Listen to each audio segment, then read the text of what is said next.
Hi good evening everyone. क्या आपको पता है कि सबसे ज्यादा गलतियां सारे लॉ स्टूडेंट्स कौन से एरिया में करते हैं इंडियन कॉन्ट्रैक्ट एक्ट के? That's right, it's communication of offers, acceptance and revocation. It has been seen कि ये एक ऐसा पार्ट है जिससे प्रीलिम्स में हर बार सवाल आता है, चाहे कोई सा भी जुडिशियल सर्विसेज एग्जामिनेशन हो। You can expect at least one question from this topic. अब प्री में क्योंकि ये रेलेवेंट है, ये कई बार लोग सोचते हैं कि मेंस में नहीं होगा, लेकिन अनफॉर्चुनेटली ये मेंस में भी उतना ही रेलेवेंट है। एंड अपार्ट फ्रॉम दैट ये इंटरव्यू का भी एक सवाल बनता है। ठीक है, of course not always, but interview में भी इससे संबंधित सवाल पूछे जाते हैं, पूछे जा चुके हैं प्रीवियसली और पूछे जाने की संभावना भी है। अब प्रॉब्लम ये आती है कि ये इतना कंफ्यूजिंग क्यों है? तो छोटा सा ना, सेक्शन 3 सेक्शन 4 इन्हीं सब की तो बातें कर रहे हैं, छोटी छोटी सी चीजें, कम्युनिकेशन कब हो रहा है, कंप्लीट कब हो रहा है, वगैरह वगैरह। फिर क्या इशू है? तो I tell you, the major issue that the students face is with the language of the section. और लैंग्वेज की वजह से कब ऑफर कंप्लीट हो रहा है, कब एक्सेप्टेंस कंप्लीट हो रहा है, कब रेवोकेशन कंप्लीट हो रहा है, ये ब्रॉडली तो लोग समझ जाते हैं। पर इशू तब आता है जब आप एक्सेप्टेंस की बात करते हो कि इसके अगेंस्ट कब कंप्लीट हुआ, उसके अगेंस्ट कब कंप्लीट हुआ। एंड ये सारा ही इशू आज के इस वीडियो में हम सॉल्व करने वाले हैं। आज के इस वीडियो में आई इंसिस्ट कि स्टिक टुवर्ड्स द एंड। बहुत लंबा वीडियो हम नहीं बनाएंगे, एक छोटे से वीडियो में, ठीक है, हम समझने की कोशिश करेंगे इस कम्युनिकेशन वाले कॉन्सेप्ट को इस तरीके से कि ना तो आप कभी इस चीज को भूलोगे और ना ही ये चीज कभी आपके नंबर कटने देगी एग्जामिनेशन में। ठीक है, तो चलो यार शुरू करते हैं। Let's start with communication of an offer. एक सिंपल सी चीज है, ऑफर कब कम्युनिकेट होता है? अब यार ऑफर एक ऐसी चीज है जिसके कम्युनिकेशन की जब आप बात करते हो, ऑफर एक ही तरीके से कम्युनिकेट होता है। ऑफर का ए ने, सबसे सिंपल चीज बता रहा हूं, ए ने बी को यदि ऑफर दिया है तो offer has been communicated when it comes to the knowledge, when it comes to the knowledge of B, या फिर when it is received by B. ठीक है, सिंपल सी चीज है भाई। ऑफर के लिए एक बहुत बेसिक एसेंशियल होता है, दैट इज कम्युनिकेशन। क्यों? जब आप सेक्शन 2A देखते हो, उसमें प्रपोजल की बात की है। प्रपोजल में क्या कहा है कि when one person signifies his willingness to another person to do और एब्सटेन फ्रॉम डूइंग समथिंग वगैरह वगैरह, तो सिग्निफाई करना, सामने वाले को व्यक्त करना, बताना, कैसे करोगे? कम्युनिकेट करके ना। सिमिलरली जब आप सेक्शन 2B पढ़ते हो, एक्सेप्टेंस, तो ये लिखा है when such other person signifies his assent thereto. Signify again, बताना, व्यक्त करना, अभिव्यक्ति करना, कम्युनिकेट करना, right? Communication is there by an important part of it. Offer क्योंकि एक ही व्यक्ति करता है, सामने वाले से आने की कोई जरूरत नहीं है, इसलिए इसमें बहुत ज्यादा कंफ्यूजन का कोई स्कोप नहीं रह जाता। यार मैंने सामने वाले को ऑफर दिया कि भाई मेरा घर खरीदोगे क्या, उसको जैसे ही ऑफर मिल गया, the offer has been communicated. उसको नहीं मिला, the offer has not been communicated. Not been communicated में एक बहुत बढ़िया केस है, लालमन शुक्ला, लालमन शुक्ला वर्सेस गौरी दत्त का केस है। ठीक है, यही मिसिंग नेफ्यू वाला case. A lot of people जिन्होंने कभी लॉ के कॉम्पिटिटिव एग्जामिनेशंस की तैयारी करी होगी अपार्ट फ्रॉम जुडिशरी, इस केस का नाम तो उन्होंने भी सुना होगा, लालमन शुक्ला वर्सेस गौरी दत्त। भाई एक नेफ्यू खो गया, नौकर को भेज दिया, दूसरे बंदों को अनाउंस कर दिया कि तुम लोग ढूंढ करके लाओ उसको तो तुम्हें रिवॉर्ड मिलेगा। नौकर को कम्युनिकेट नहीं हुआ, नौकर ढूंढ करके ले आया, फिर बाद में कहता है कि साहब मुझे तो पैसे नहीं मिले। ऐसे काम नहीं चलता है। ठीक है, you the offer has to be communicated to you, if not तो आपको, आपके लिए वो ऑफर फिर नहीं है, आप उस कॉन्ट्रैक्ट में एंटर नहीं कर पाए। ठीक, नाउ सिंपल सी चीज थी। अब आते हैं एक्सेप्टेंस पे, एंड यहां पर मामला ट्रिकी हो जाता है। एक्सेप्टेंस की जब आप बात करते हो तो एक्सेप्टेंस दो तरीके से हम देखते हैं। अब देखो, पहली चीज तो ये समझो कि एक्सेप्टेंस की कैसे गई है। क्या एक्सेप्टेंस सिंपली एक रीजनेबल मेथड से होनी चाहिए? अभी आज की तारीख में आप चिड़िया की टांग पर चिट्ठी बांध करके नहीं भेज सकते कि यस आई एक्सेप्ट। आप पेजर पे मैसेज नहीं कर सकते यस आई एक्सेप्ट। राइट? क्योंकि वो अब reasonable usual modes of communication नहीं रह गए। यूजुअल क्या है? टेलीफोन, ईमेल, इन पर्सन मिलके बात करना, लेटर, राइट? ये सारी चीजें आज भी हैं। नाउ लेटर की जब आप बात करते हो, जब आप ईमेल की बात करते हो, या फिर दूसरे इंटरनेट साधनों की बात करते हो जैसे कि व्हाट्सएप वगैरह, वो सब यहां आते हैं। हाउएवर फोन कॉल्स का एक अलग तरीका होता है। अब इन पर्सन का तरीका तो खैर एकदम ही अलग होता है। हम आमने सामने बैठे हैं, उसको हम डिस्कस भी नहीं कर रहे क्योंकि रेलेवेंट नहीं है। आप हम आमने सामने बैठे हैं, आपने मुझे ऑफर दिया, मैंने सुन लिया, मैंने एक्सेप्टेंस दिया, आपने सुन लिया, दोनों लोग बाउंड हो गए, वो आपका इन पर्सन हो गया। लेट्स नॉट डिस्कस दैट क्योंकि उसमें आप लोगों को कंफ्यूजन की गुंजाइश नहीं है। गुंजाइश यहां है और टेलीफोनिक कॉन्वर्जेशंस में यहां है। जब आप टेलीफोनिक कॉन्वर्जेशंस के थ्रू कम्युनिकेशन की बात करते हो तो ऑफर कब कम्युनिकेट हुआ? जब सामने वाले ने सुन लिया। एक्सेप्टेंस कब कम्युनिकेट हुई? एक मिनट, मैं ये वाला पार्ट अभी के लिए हटा देता हूं ताकि प्रॉपरली हम केवल इस चीज को समझ पाए कि हमारा ऑफर कब कम्युनिकेट हुआ? When it is heard, when heard. Acceptance कब कम्युनिकेट हुआ? Again when it is heard. चाहे ऑफर हो चाहे एक्सेप्टेंस हो। कहने का क्या मतलब? सिंपल सी चीज सोचो, आप गए हो बढ़िया सी मूवी देखने, राइट? अभी कुछ टाइम पहले स्पाइडरमैन आई थी। लेट्स से आप स्पाइडरमैन देखने गए, आप आरआरआर देखने गए हो अभी, एंड उसमें आप बैठे हो, बढ़िया सीन चल रहा है, मूवी चल रही है, पीछे से आपके दोस्त का फोन आता है, राइट? आपने वो फोन उठाया, but RRR is such a blockbuster, या फिर कह लो Spiderman was such a blockbuster कि टाइम एंड अगेन ऐसे सीन आ रहे थे कि पूरा थिएटर उसमें हूटिंग कर रहा था। सिंपल सी चीज है भाई, मूवीज में हूटिंग होती है, चाहे एवेंजर्स हो, चाहे सूर्यवंशी हो, चाहे कोई सी भी मूवी हो। In most of the cases आप देखोगे कि सीटियां बज रही हैं, हूटिंग हो रही है, सुनाई नहीं पड़ पाता कि बात क्या चल रही है, राइट? अब आपके पास फोन आया आपके दोस्त का कि भाई मेरा फोन खरीदेगा क्या 15,000 में? आपने सुन लिया, फिर the moment you wanted to say कि हाँ यार मैं खरीद लूंगा, there is hooting, there is शोर, बहुत सारा शोर। सामने वाले बंदे ने कहा यार मुझे कुछ सुनाई नहीं दे रहा है, तो क्या बोल रहा है? मुझे कुछ सुनाई नहीं दे रहा है, काम कर, बाहर निकल, आराम से बात करेंगे। क्या एक्सेप्टेंस कंप्लीट हुई? नहीं हुई। सो यहां पर एक्सेप्टेंस कंप्लीट नहीं हुई क्योंकि सामने वाला इस चीज को सुन नहीं पाया। इंटोरस वाला इसमें एक केस आता है, एक भगवान दास केडिया वाला बहुत इंपॉर्टेंट केस आता है यहां पर। लेकिन यहां पर मामला खत्म नहीं हुआ। एक और चीज है कि कहां पर, where is contract concluded? Contract conclude हुआ कहां पर? तो कॉन्ट्रैक्ट कंक्लूड हुआ है where it is heard, where it is heard, जहां पर सुना गया है। मतलब अगर मैं दिल्ली में हूं, आप मुंबई में हैं, मैंने आपको दिल्ली से फोन किया, मैंने कहा कि क्या आप मेरा फोन खरीदेंगे? आपने मुझसे कहा हाँ मैं खरीदूंगा, और मैंने मुंबई में सुन लिया कि आप मेरा फोन खरीदेंगे। The contract has been concluded in Mumbai. Why is it even relevant? जरूरी क्यों है कि कॉन्ट्रैक्ट कंक्लूड कहां हुआ है? कई बार ये कॉन्ट्रैक्ट कंक्लूड कहां हुआ है फॉर्म्स द बेसिस कि अगर कोई इशू आता है, अगर कोई डिस्प्यूट अराइज होता है, अगर कोई मैटर फंसता है, तो हम कौन सी कोर्ट में जाएंगे? कॉज ऑफ एक्शन कहां अराइज हो रहा है, राइट? सो कॉन्ट्रैक्ट कहां कंक्लूड हुआ है हमारे ज्यूरिसडिक्शनल इश्यूज को देखने के लिए कई बार काम आता है। ये तो हुई बात टेलीफोनिक कॉन्वर्जेशंस की। यहां पर भी कोई बहुत मुश्किल चीज नहीं थी, है ना? क्यों? क्योंकि भाई आपने सुन लिया तो वो एक्सेप्टेंस हो गया, मैंने कह दिया तो वो एक्सेप्टेंस हो गया, तो वो ऑफर हो गया।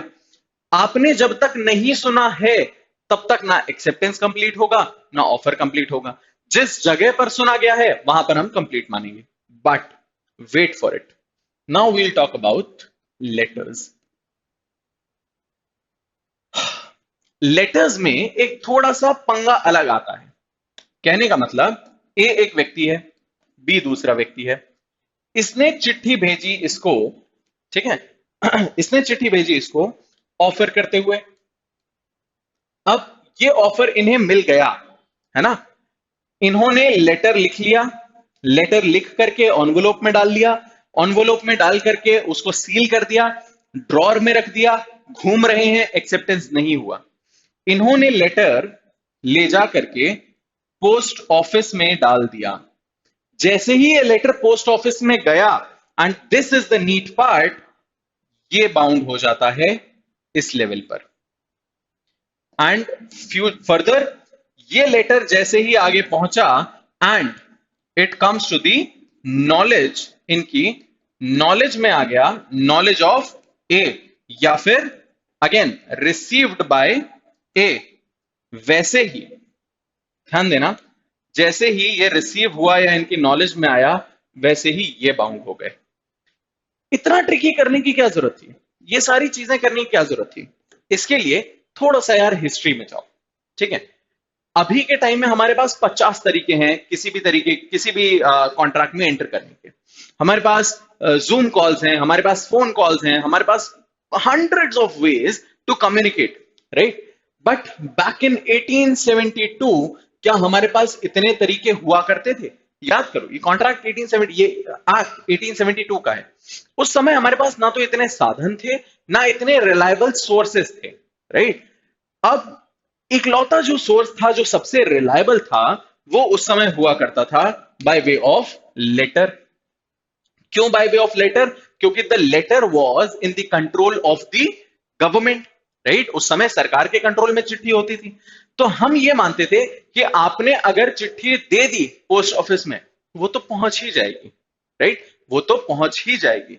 अब अगर नहीं पहुंची, ऐसा ये कह रहे हैं, तो इन्हें फर्क नहीं पड़ना चाहिए क्योंकि इन्होंने अपना काम कर दिया। समझ आ रही बात? देखो क्या होता था कि पहले मैंने एक बंदे को कहा कि क्या तुम मेरा घर खरीदोगे, लेट्स से 50,000 रुपए में, ठीक? सामने वाले ने चिट्ठी लिख करके पोस्ट ऑफिस में डाली, हाँ मैं खरीदूंगा, और उसने पूंजी जमा करना चालू कर दी 50,000 रुपए कि वो मेरा घर खरीद लेगा। अब मुझे वो चिट्ठी मिल गई, पर मैंने उसको छुपा दिया, डिस्ट्रॉय कर दिया, गायब कर दिया, बोल दिया मुझे तो वो चिट्ठी मिली ही नहीं। हु इज टू से? कोई ऐसे सिग्नेचर्स तो होते नहीं थे उस समय में भी कि आप साइन करके लेटर रिसीव कर रहे हो। लेटर्स तो आ जाते थे, राइट? रजिस्टर्ड पोस्ट नाम की चीज नहीं थी ना, साधारण डाक था या पोस्ट कार्ड था। तो अब जैसे ही आपने वो लेटर डाल दिया, उसने तो गायब कर दिया, उसने गायब किया, और उसको जो बंदा 60,000 दे रहा है, उसने उसमें बेच दिया, ठीक है? तो यहां पर इस व्यक्ति का जो एक्सेप्टर था, उसके राइट्स तो खराब हो गए ना। उसने बोला ना कि भाई मैं तो एक्सेप्टेंस दे रहा हूं ना, मैंने तो अपना काम पूरा किया, मैंने पोस्ट ऑफिस में डाल दिया, अब तुम तक नहीं पहुंचा, is not my problem, right? Government को दिया है तुम्हें पहुंचाने के लिए, it should reach you within time. तो टू प्रोटेक्ट अपना सोवराइन इंटरेस्ट, अपना खुद का interest, to protect the interest of the acceptors, इन लोगों ने इस चीज को किया था कि जैसे ही आप लेकर के आ गए अपने एक्सेप्टेंस को पोस्ट ऑफिस में, आपने जैसे ही एक्सेप्टेंस का लेटर पोस्ट ऑफिस में डाल दिया, सामने वाले व्यक्ति को हम बाउंड कर देंगे, आपको कुछ नहीं होगा। ए, उसी सिचुएशन को लो, बी, ऑफर पहुंचा है, ऑफर जो है वो पहुंच चुका है, बी का लेटर पोस्ट ऑफिस में आ गया, वैसे ही ये बाउंड हो गए। यही लेटर इनके नॉलेज में आ गया या फिर इन तक पहुंच गया, तो ये बाउंड हो गए। इन तक अगर कभी लेटर पहुंचा ही नहीं, मान लीजिए let's say the letter never reaches A, तो भी ये बाउंड हैं। इसी का एक आपको छोटा सा एक अलग एग्जांपल बताता हूं, साधारणतः समझिए। ए ने बी को 1 जनवरी 2022 को एक चिट्ठी लिख करके कुछ भी ऑफर दिया, ठीक है? बी ने ए को 1 फरवरी 2022 को एक्सेप्टेंस भेजा, लेकिन अनफॉर्चुनेटली वो एक्सेप्टेंस कभी पहुंचा नहीं ए के पास। जो भी रीजन रहा हो, पोस्ट ऑफिस की गलती या जो भी, वो नहीं पहुंचा। ए ने 1 मार्च 2022 को कोशिश करी कि मैं इस ऑफर को रिवोक कर दूं, तो वो ऐसा नहीं कर सकते हैं। क्यों? क्योंकि द मोमेंट इन्होंने अपना लेटर ऑफ एक्सेप्टेंस डाल दिया था, ये बाउंड हो गए थे, और जैसे ही आप बाउंड हो गए, अब आप अपनी बात से पीछे नहीं हट सकते। जैसे ही लीगली आप बाध्य हो गए उस चीज से, आप उस कॉन्ट्रैक्ट को फिर ब्रीच नहीं कर सकते। क्यों? क्योंकि इसके बाउंड होते ही क्या हो गया, ये एक तरीके से एक्सेप्टेंस कंप्लीट हो गया ना। एक्सेप्टेंस अगर कंप्लीट हो गया, इस व्यक्ति ने मतलब बता दिया कि हाँ भाई एक्सेप्टेंस हैज बीन कंप्लीटेड, इसकी नॉलेज में भी वो बात आ गई, दोनों लोग बाउंड हो गए, अग्रीमेंट बन गया, कॉन्ट्रैक्ट बन गया। अब तो ब्रीच होगा तो सीधे सीधे सेक्शन 73, 74, 75 का रुख करेंगे हम लोग, हाँ कि ना। तो ये यहां पर हिसाब चलता है लेटर के मामले में। लेटर इसलिए थोड़ा सा कंफ्यूजन क्रिएट करता है, बट अगेन लेटर में एक और चीज है जो उसको फोन कॉल से डिफरेंट करती है। दिल्ली से ऑफर भेजा गया मुंबई, मुंबई से एक्सेप्टेंस भेजा गया दिल्ली, ठीक है। यहां से ऑफर गया, यहां से एक्सेप्टेंस गया। In case of a letter, मान लीजिए ऑफर एंड एक्सेप्टेंस लेटर के थ्रू है, तो it has been completed in Mumbai. अच्छा मैंने गलत मार्क कर दिया, it has been completed in Mumbai.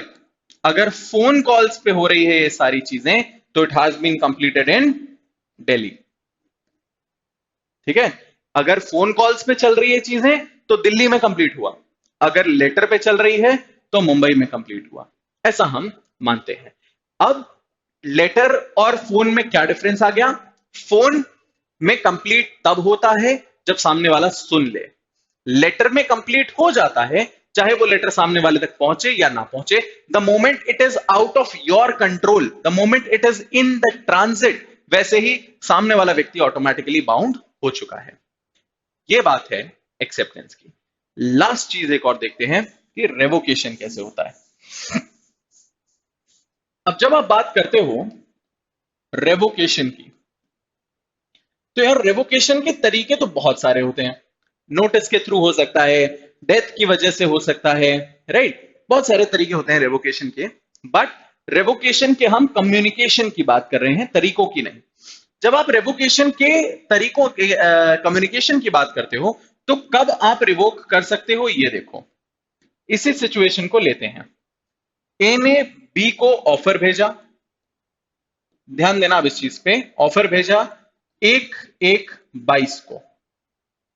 B ने ये चिट्ठी, बी को ये चिट्ठी 1/1/22 को मतलब मिली। अब बी ने अपना एक्सेप्टेंस जो है वो पोस्ट ऑफिस में डाला है ऑन लेट्स से 1 फरवरी 2022 को, जो कि ए तक पहुंचा है, ए को एक्सेप्टेंस मिला है 1 मार्च 2022 को।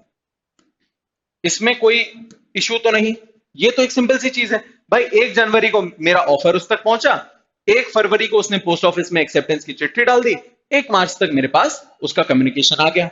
1 मार्च इज द डे जब ये कॉन्ट्रैक्ट कंप्लीट हो गया है, जब ये ऑफर एक्सेप्ट हो करके हमारा अग्रीमेंट बन चुका है, ठीक है। बट 1 फरवरी को ही ए बाउंड हो गया था, बी बाउंड हुआ 1 मार्च को, दैट्स द डिफरेंस। नाउ जब आप इसी ऑफर एंड एक्सेप्टेंस की रेवोकेशन की बात करते हो, तो सवाल ये आता है ए अपना ऑफर कब रिवोक कर सकते हैं? व्हाट इज द टाइम जब तक ए अपना ऑफर रिवोक कर सकते हैं? तो इस पॉइंट से पहले पहले कभी भी, दैट इज 31 जनवरी 2022 से पहले कभी भी किसी भी स्टेज पर ए अपना ऑफर रिवोक कर सकते हैं। समझ आया? क्यों? क्योंकि जैसे ही ये हो गया ए बाउंड हो जाएंगे, बाउंड होने के बाद आप रिवोक नहीं कर सकते।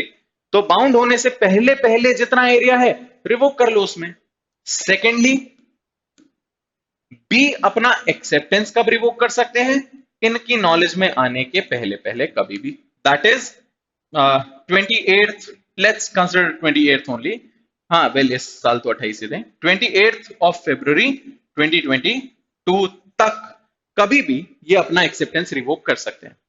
अब सवाल ये आता है कि जब आपने एक्सेप्टेंस और कम्युनिकेशन दोनों, I am sorry, acceptance and revocation दोनों भेजना है, तो ऑब्वियस सी बात है रेवोकेशन पहले पहुंचना चाहिए, है ना। अगर मान लीजिए आपने एक्सेप्टेंस भेज दिया और उसके बाद में रेवोकेशन पहुंचा, तो एक्सेप्टेंस पहले मान लिया जाएगा ना। रुको, इन एनी केस जनरली आपका जो रेवोकेशन है it should reach before the acceptance, हाँ कि ना। रेवोकेशन आपका एक्सेप्टेंस के पहले जाना चाहिए। लेकिन मान लीजिए देर इज सर्टेन, तो इसके बहुत सारे तरीके, आप फोन कर सकते हो, आपने एक्सेप्टेंस साधारण डाक से भेजा, आप स्पीड पोस्ट भेज दो, रजिस्टर्ड डाक से भेज दो, राइट। आप जाकर के पर्सनली बोल दो कि भाई वो तेरे पास मेरा एक्सेप्टेंस आएगा, मैं उसको रिवोक कर रहा हूं ऑलरेडी, नहीं हो पाएगा, right, whatever the reason might be. तो रेवोकेशन एक्सेप्टेंस से पहले जाना चाहिए। But there might be a situation कि बी ने अपना एक्सेप्टेंस भेजा लेट्स से कोरियर से, एंड इट रीच्ड ऑन 1/3/22। उसी दौरान बी को रियलाइज हुआ कि नहीं नहीं मेरे को एक्सेप्ट नहीं करना है, मुझे रिवोक करना है, एंड उसने एक फास्ट सर्विस से अपना रेवोकेशन भेजा, वो भी पहुंचा 1/3/22 को। दोनों उसके पास एक साथ पहुंच गए। एक उस व्यक्ति ने गेट खोला, उसके सामने 2 चिट्ठियां। अब आप एक्सेप्टेंस मानोगे या revocation? What would you consider, acceptance or revocation? Which would have precedence over the other? Which would have the more dominating authority as compared to the other? It is revocation, guys. बहुत सारे लोग इसमें ये करते हैं, जो उसने पहले पढ़ लिया, जो उसको पहले मिल गया, जो उसके सामने पहले आ गया, ये सब फालतू की चीजें हैं। रेवोकेशन को हम मानेंगे। क्यों? अगर मेरे सामने 2 चिट्ठियां हैं एक साथ आई और उसमें मैं देख रहा हूं, एक में लिखा है कि आई एक्सेप्ट, दूसरे में लिखा है भाई वो मैंने जो एक्सेप्टेंस लिखा है उसको मत मानना, तो ऑब्वियस सी बात है ना, यहां तो हमें इंटेंशन की क्लैरिटी मिल रही है ना अच्छे से। तो जब हमें इंटेंशन की क्लैरिटी रेवोकेशन से मिल रही है तो हम उसको मान करके चलते हैं, हम एक्सेप्टेंस को फिर कंसिडर नहीं करते। ये है आपका ब्रॉडली रेवोकेशन का एस्पेक्ट। रेवोकेशन में एक चीज और आती है, रेवोकेशन कंप्लीट कब होता है? तो ए ने मान लीजिए अपना प्रपोजल रिवोक किया, तो जैसे ही इन्होंने पोस्ट ऑफिस में डाल दिया, इनके एंड से रिवोक हो गया, इनके एंड से कम्युनिकेट हो गया। इनके एंड पे तब होगा जब इनकी नॉलेज में आ जाएगा। बी ने रेवोकेशन जैसे ही पोस्ट ऑफिस में डाल दिया, इनके एंड से हो गया, इन पर तब होगा जब इनकी नॉलेज में आ जाएगा। वही सिंपल सा कॉन्सेप्ट जो हम लोगों ने अभी थोड़ी देर पहले समझा था, वही चीज यहां पर हमने फिर से देख ली। अब to sum it up totally is कि जब हम कम्युनिकेशन की बात करते हैं, कम्युनिकेशन किसी भी प्रपोजल का कंप्लीट तब होता है जब नॉलेज में आ जाए। कम्युनिकेशन एक्सेप्टेंस का कंप्लीट कब होता है? हम इसको 2 तरीके से देखते हैं। एक्सेप्ट करने वाला बाउंड तब होता है जब सामने वाले की नॉलेज में आ जाए, एंड प्रपोज करने वाला तब बाउंड होता है जब आउट इन ट्रांजिट पहुंच जाए, ठीक है। एंड लास्टली जब आप रेवोकेशन की बात करते हो, रेवोकेशन कंप्लीट कब होता है? रिवोक करने वाला व्यक्ति, जो व्यक्ति रिवोक कर रहा है, उसके एंड पे आउट इन ट्रांजिट होने पे, दी अदर पार्टी के संदर्भ में नॉलेज में आने के। अब हमने इसके तरीके देख लिए कि किस तरीके से होता है, कब कंप्लीट होता है, किस तरीके से कंप्लीट होता है, ये सारी चीजें हम लोगों ने आज के वीडियो में कवर करी हैं। I hope and I absolutely believe कि as technical as this is, since आपको अब इसकी हिस्ट्री पता है, सिंस आपको अब इसका रीजन पता है कि क्यों ये लेटर में इतने झमेले इन्होंने बिठाए थे एक समय में, हालांकि अब वो उतने रेलेवेंट नहीं लगते ना, अब वो उतने रेलेवेंट हैं भी नहीं, पर ये कानून उस समय से बदला नहीं गया है, and this is what is the part of your syllabus. तो इस चीज को हमें बहुत ध्यान में रखना है, and we know the history, we know the concept, we know कब क्या कैसे होता है। We have seen a few examples, and इस छोटे से वीडियो में हमने कम्युनिकेशन वाला कॉन्सेप्ट पूरी तरीके से समझ लिया। अब ये पढ़ने के बाद एक बार फटाफट से सेक्शन 3, 4, 5, 6, 7, 8, 9 इतना आप अगर पढ़ोगे तो आपको बहुत इजीली ये पूरा का पूरा कॉन्सेप्ट समझ आ जाएगा, एंड इससे रिलेटेड सवाल आएगा तो गलती नहीं करोगे आप। So I hope this was a fun and informative session for you guys. Do let me know कि आप इस सेशन के बारे में क्या सोचते हो in the comments down below. Do like this video, subscribe to this channel and share it with all your friends. Thank you so much guys.